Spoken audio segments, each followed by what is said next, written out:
Pagkatapos ng practice ng team ni Donnie Pangilinan, sinama niya sa kanyang bahay at doon sila nag-food trip. Bel Mariano naman ay nagpa-short hair na siya. Talagang kahit anong look niya ay bagay na bagay sa kanya. Para saan kaya tong look niya to? Ika nga ng mga netizen, pag talagang miss nila ang isa't isa, ganyan ang kanilang galawan.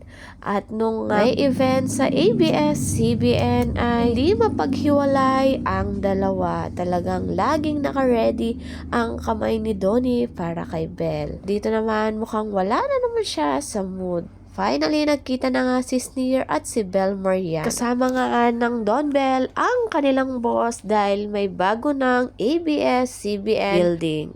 Kita naman dito na umiinom si Bel at nung pagkatapos nga niya ay talagang ready si Donato, linagay niya sa likod niya. Ang ibang artista ay nagsama-sama kasama ang kanilang close friends, pero si Donnie at Bella hindi mapaghiwalay.